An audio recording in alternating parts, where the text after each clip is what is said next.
कुछ हफ्तों से पूरे जम्मू कश्मीर में एक उथल पुथल का माहौल बना हुआ है। हर तरफ से देखें तो लोग परेशान हैं। हकीकत क्या है, सच क्या है, कोई नहीं जानता। अखबारों के ज़रिए एक लिस्ट छपता है जिस लिस्ट में ये कहा जाता है कि फलाने लोग जो हैं वो गैर कानूनी तौर सरकारी ज़मीन पे कब्ज़ा जमाए हुए बैठे हैं। उस लिस्ट में बहुत से ऐसे नाम हैं जिसमें मेरा भी घर शामिल है। पार्टी का दफ्तर का भी नाम कुछ अखबारों में आया। यहाँ तक कि अगर उस लिस्ट को गहराई से देखा जाए तो Raj Bhavan, IB, RAW, UNO, army public school, इस तरह के भी नाम उस लिस्ट में दर्ज। उसके बाद वो लिस्ट गायब हो जाता है और फिर कोई दूसरा लिस्ट आ जाता है। अब हैरानगी की बात यह है कि परसों ही, क्योंकि जैसे मैंने कहा इन लिस्टों के बाद हर कोई परेशान हुआ, मेरी बहन खुद हाई कोर्ट गई क्योंकि हम जानते थे कि जिस मकान का इस लिस्ट में ज़िक्र हुआ है गुपकार रोड पे, उसकी लीस अभी भी बाज़ाब्ता इंटैक्ट है और उस लिस्ट पे कई साल अभी बाकी हैं उसको एक्सपायर होने में। तो हम ये जानते थे कि हमारा नाम उस लिस्ट में होना ही नहीं चाहिए था, और अगर हमारे साथ ये हुआ है तो फिर बाकियों का भी इसी तरह का हाल होगा। तो मेरी बहन हाई कोर्ट गई सारे कागजात लेके, और हाई कोर्ट ने अपना ऑर्डर जो है वहाँ सुना दिया, जिसका हम इंतज़ार कर रहे हैं। उसका रिटन फॉर्म आ जाना चाहिए। लेकिन उस दौरान हैरानगी की बात यह है कि गवर्नमेंट के जो वकील हैं उन्होंने हाई कोर्ट में कहा कि ये लिस्ट जो है ये फर्जी लिस्ट है, और ऐसा कोई लिस्ट जो है गवर्नमेंट ने जारी नहीं किया। हालांकि वो लिस्ट जो है मीडिया में खूब खाप चली और सोशल मीडिया पे, व्हाट्सएप वगैरह पे।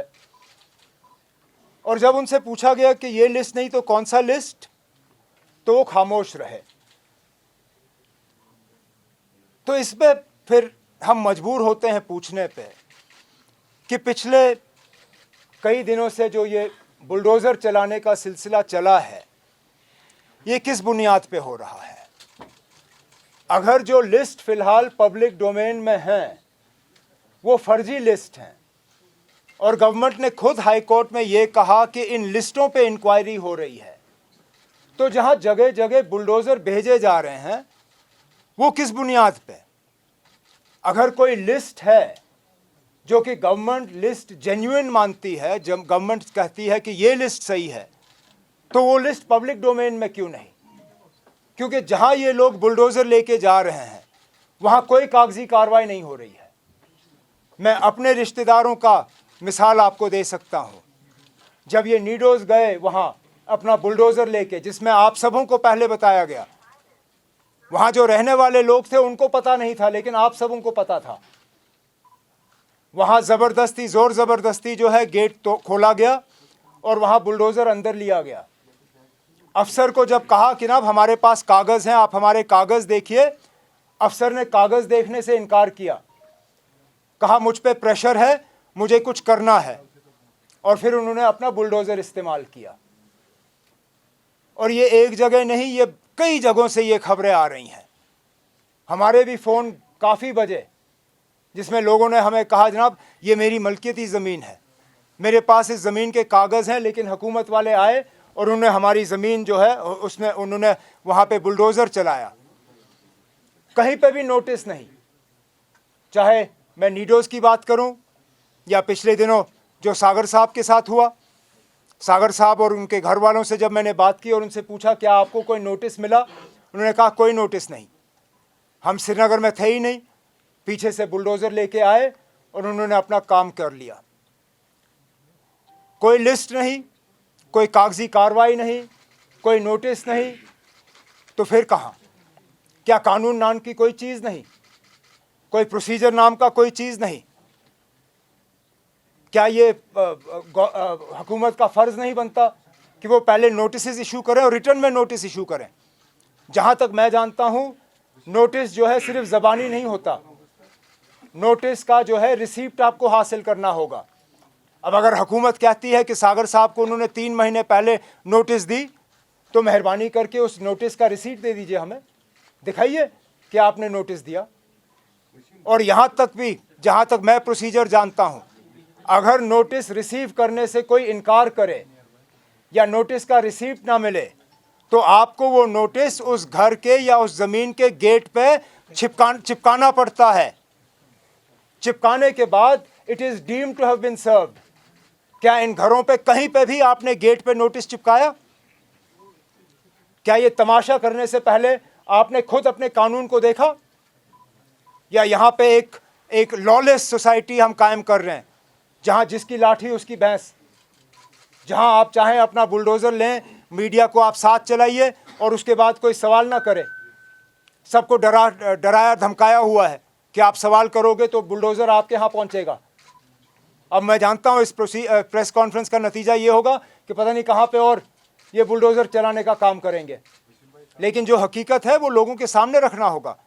पता नहीं अगर ये शिकायतें आप तक पहुँच रही हैं या नहीं, लेकिन हमें तो कई जगहों से अब शिकायतें ये आ रही हैं कि ये अब एक करप्शन का एक ज़रिया बन गया है। कहीं ग्रास रूट लेवल पे अफसर जो हैं अब इस चीज़ को, अब क्योंकि लिस्ट कहीं पब्लिक डोमेन में है नहीं, तो अब टेलीफोन के ज़रिए लोगों को कहा जा रहा है आपका नाम लिस्ट में है, आप ऐसा करो, कनाल एक कनाल के लिए 1,00,000 1,50,000 रुपए दे दो, हम आपका नाम जो है लिस्ट से निकालेंगे, आपको कोई छेड़ेगा नहीं। और ये एक जगह से नहीं, श्रीनगर और श्रीनगर के बाहर कई जगहों से अब ये खबरें आ रही हैं।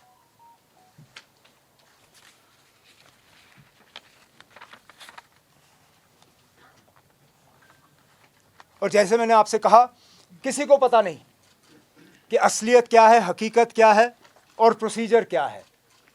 इसलिए हम अपने तरफ से आज गवर्नमेंट से ये कहना चाहते हैं कि ये जो सबको डराने का, धमकाने का और परेशान करने का एक मुहिम चलाया जा रहा है, इसको मेहरबानी करके रोक दीजिए। हम में से कोई इस हक में नहीं है कि किसी का भी गैर कानूनी तौर सरकारी ज़मीन पर कब्ज़ा होना चाहिए। हमारा ये मकसद नहीं है ये प्रेस कॉन्फ्रेंस करने का कि जहाँ पे लोगों ने कब्ज़ा किया हो उनको वो कब्ज़ा करने की खुली छूट दी जाए, लेकिन रोकने का भी एक तरीका होता है, डराने धमकाने से नहीं। बुलडोज़र जो है आपका पहला कदम नहीं होना चाहिए, बुलडोज़र आपका आखिरी कदम होना चाहिए। इसलिए हम हुकूमत से आज कहना चाहते हैं कि फ़िलहाल ये बुलडोज़र भेजने का आप सिलसिला रोक दीजिए। आप एक काम करिए, आपने अभी तक तो पिछले ही सैटरडे को आपने हाई कोर्ट में कहा कि अभी तक फ़िलहाल जो लिस्टें पब्लिक डोमेन में आई हैं वो फॉर्ज्ड हैं, वो फॉर्जरी हैं, वो गलत हैं।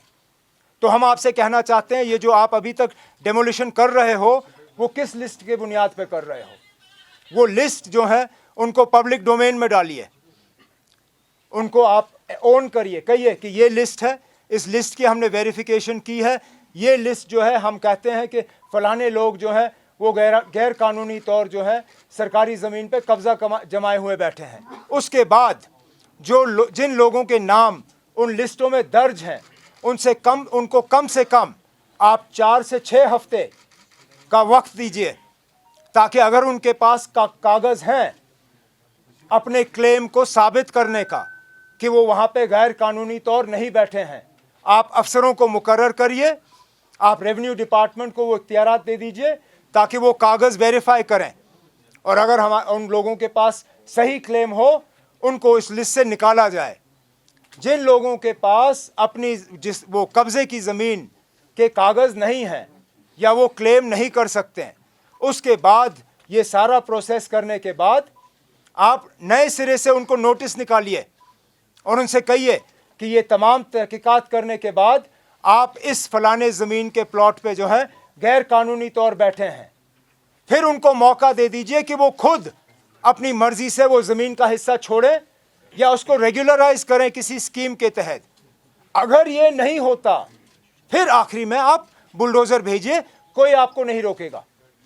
लेकिन जैसे मैंने आपसे कहा ये जो तमाशा किया जा रहा है, लोगों को परेशान किया जा रहा है, लोगों की परेशानी को देखते हुए आज कई लोग खुश हैं। बड़े बड़े डाकू जिन्होंने यहाँ चोरियां की हैं, आज वो सोशल मीडिया पे ऐश कर रहे हैं बाकी लोगों की परेशानी देखते हुए। यहाँ हीरो बने हुए लोग लोगों की मुसीबत और मुश्किलात को देखते हुए, ये सही बात नहीं है। आज कोई जम्मू कश्मीर में ऐसा नहीं है जो इस सिलसिले को देख के परेशान नहीं है। और गवर्नमेंट का काम लोगों को परेशान करना नहीं है, गवर्नमेंट का काम है लोगों को राहत पहुंचाना, लोगों के जख्मों पे मरहम करना। मैं फिर ये दोहराना चाहता हूं कि हम गैर कानूनी तौर ज़मीन, सरकारी ज़मीन के कब्ज़े के हक़ में नहीं हैं, लेकिन बुलडोज़र इस चीज़ का इलाज नहीं है। हमने जो प्रोसीजर यहाँ पे सजेस्ट किया है, मैं उम्मीद करता हूँ कि गवर्नमेंट हमारी बात पे गौर करे और इसको फिर इम्प्लीमेंट करे। इसमें हम ज़रूर गवर्नमेंट की मदद करेंगे, क्यों नहीं। हम हर किसी से गुजारिश करेंगे कि जहाँ पे आपके कागजात हैं आप गवर्नमेंट को सबमिट करिए और अपना नाम इस लिस्ट से निकालिए। जिस तरह मेरी बहन ने पिछले दिनों हाई कोर्ट का इस्तेमाल किया, हर कोई कोर्ट पहुँच नहीं सकता, लेकिन अगर गवर्नमेंट ये तरीका जो है ये अडॉप्ट करे तो मुझे लगता है काफ़ी लोगों को इससे जो है राहत मिल सकती है। और एक स्कीम जैसे बाकी जगहों पे हमने दिल्ली में भी देखा, जहाँ पे पूरी कॉलोनियाँ जो हैं वो रेगुलराइज की गई हैं, यहाँ पे भी एक ऐसा स्कीम होना चाहिए जिसके तहत लोगों को एक मौका दिया जाना चाहिए। गवर्नमेंट की कमाई भी होगी और लोगों की परेशानी भी कम हो जाएगी। तो मैं यही कहने के लिए मैंने ये प्रेस कॉन्फ्रेंस बुलाया है। अब मैं तनवीर से गुजारिश करूंगा कि वो एक एक करके आपको आइडेंटिफाई करके आपके सवाल ले लें। हाँ फरक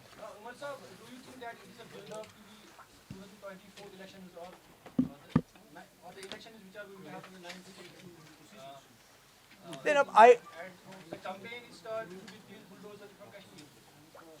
I don't know whether this is an issue that will resonate in the rest of the country. तो ये कहना कि ना ये पार्लियामेंट इलेक्शन के साथ जुड़ा हुआ है या जम्मू कश्मीर के जब कभी इलेक्शन होंगे उसके साथ जुड़ा हुआ, मैं कह नहीं सकता हूँ। इतना तो मैं ज़रूर कहूँगा कि अगर इनका मकसद ये था कि लोगों को राहत पहुँचाएं, लोगों को एक मतलब मुसीबत से निकालें, तो ये तरीका नहीं है। लोग आज और ज़्यादा तकलीफ़ में हैं और ज़्यादा मुश्किलात में हैं और हम चाहते हैं कि ये सिलसिला जो है ये रुके। अमृत जिस तरह के आरोप लगे हैं कि भाजपा अपने लोगों को हाथ नहीं लगा रही, क्या आपको लग रहा है कि जम्मू में भी जो है एक स्पेसिफिक कम्युनिटी को जो है टारगेट किया जा रहा है?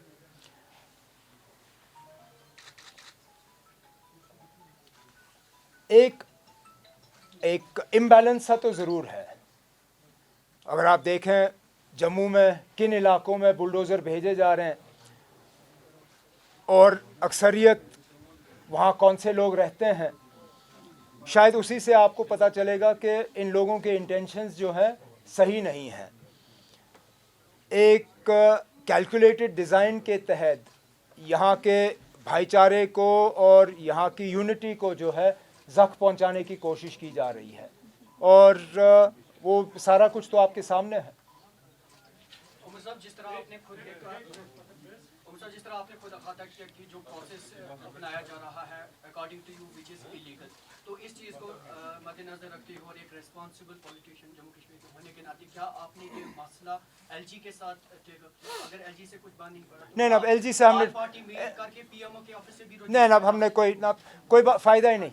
हमने जब इससे पहले कभी एलजी से कोई बात करने की कोशिश की तो हमें कोई रिस्पांस वहाँ से मिला नहीं। ऐसे इम्पोर्टेंट इश्यूज़ जिनमें कि माइनॉरिटी टारगेटिंग, उस पर भी जब फारूक साहब ने एलजी साहब से गुजारिश की कि मीटिंग बुलाएं और उस पर बात करें, कोई वहाँ से रिस्पांस नहीं आया।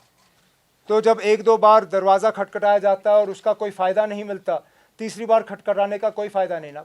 तो हमने सोचा कि सीधा हम प्रेस के ज़रिए ही ये बात वहाँ पर ले जाएं। इससे पहले हमने इंतज़ार किया था कि शायद पार्लियामेंट में अगर कोई कार्रवाई होगी तो हमारे मेंबर पार्लियामेंट हजरात जो हैं पार्लियामेंट में इस इशू को उठाएंगे। इसलिए मैंने 2-4 दिन इंतज़ार किया ये प्रेस कॉन्फ्रेंस बुलाने से पहले, लेकिन पार्लियामेंट में भी कोई कार्रवाई दिख नहीं रही है। अब कब तक हम पार्लियामेंट का इंतज़ार करेंगे और कब हमारे मेंबर को वहाँ मौका मिलेगा और कब वहाँ पे सुनवाई होगी? तो वो प्रोसेस तो चलेगा, वो चैनल भी हम इस्तेमाल करेंगे।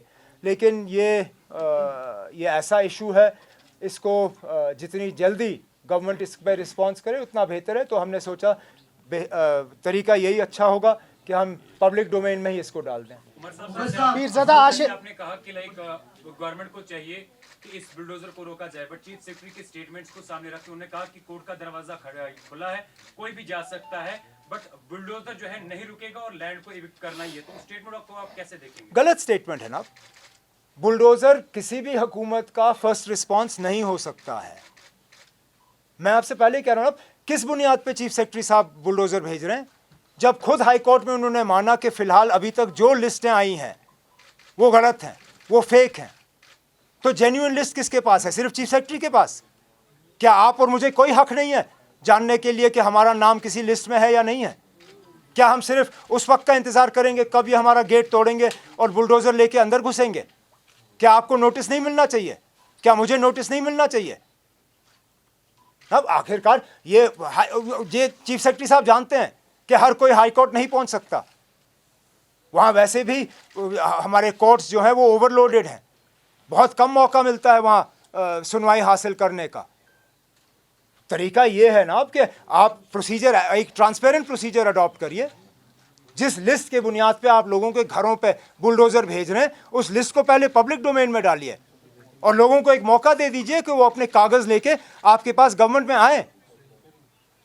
कोई आपसे ये नहीं कह रहे कि आप कभी बुलडोजर मत चलाओ। हम आपसे ये कह रहे हैं कि कम से कम वेरिफिकेशन तो करिए। जिस तरह पहले लिस्टों में आपने हमारे नाम डाले, ये जब, और आप मैं ये मान के चल रहा हूं कि ये गवर्नमेंट वाले परेशान हुए जब हमने लीज के कागज उनके सामने लाए, क्योंकि उनको शायद लगा होगा कि हमारे पास कागज नहीं होंगे।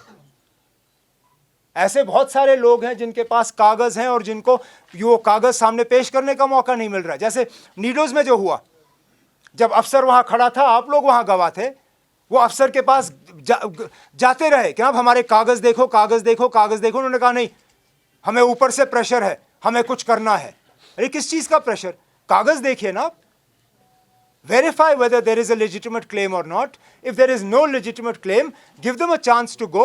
If not, then use the bulldozer. Bulldozer should be a measure of last resort, not the first option. Pirzada Ashique How should you see with these kind of statements that only poor will be spared and rich will be touched? Or is there no law for so-called rich in J&K? देखें आप,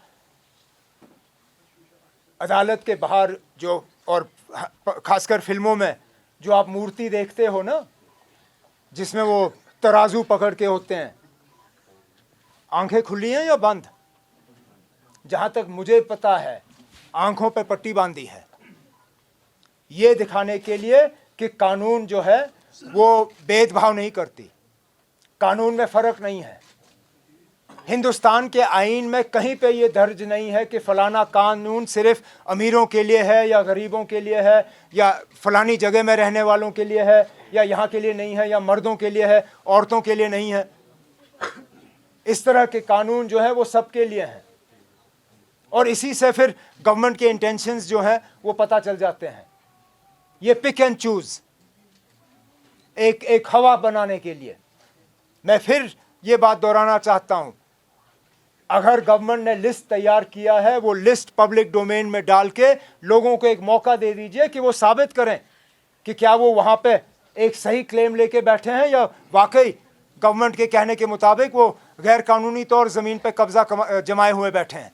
Rich theory from the government as a tactical response, and do you see really any conspiracy behind this all eviction that has been intensified now from last week? Look, it is a move to divide people. We have seen this with this government. They are desperately trying to divide people, whether on regional basis, on religious basis, on caste basis, on community basis, now on economic basis. This is just one more step in that direction, to try and suggest that they should create a gulf or a wedge between rich and poor, knowing fully well that the law does not offer any such discrimination. What the suggestion or the solution or the steps that we have advocated have no such divisions. They are equal for rich, for poor, They cut across religious lines, they cut across regional lines. And I believe they are the best possible way for the government to address the concerns people have, also while ensuring that blatant misuse or capture of government land is put to a stop. Last question. So I have a very different question, which is that post August 5, 2019, they have changed land laws and many times and changed the nomenclature. So even people are confused about the nomenclature of land which they are occupying right now. For example, Shami land. People don't know, earlier it was a property land, whether it's a property land. Do you give legitimacy to this LG government to take measures which will impact thousands of people of Kashmir? Or it should be the state elected assembly, which should, and maybe elections if it is 1 year away, so land will not go anywhere. Why doesn't an elected government take it on themselves? Look, we have always said that major decisions of this nature should always be left to an elected government. But this belief of ours and this appeal of ours has always fallen on deaf ears. And therefore, if I had started this press conference only saying that an elected government should be allowed to deal with this issue, I know what the response of this LG's government is. And therefore, if my aim is to at least provide some temporary relief to people, then I need to suggest something that I at least will receive some hearing in the LG's government rather than a blanket refusal. As to the other things that you have talked about, including changes of nomenclature, land laws and things like that, I have always been a firm believer that the solution to all that lies in the post-election scenario when Jammu and Kashmir, as per the commitment of the Prime Minister and the Home Minister, is restored full, unadulterated statehood, wherein we can review all these decisions taken by the Lieutenant Governor's government post-2019 and reverse all of those that are detrimental to the interests of the people of Jammu and Kashmir and that lie within the powers of the J&K Assembly.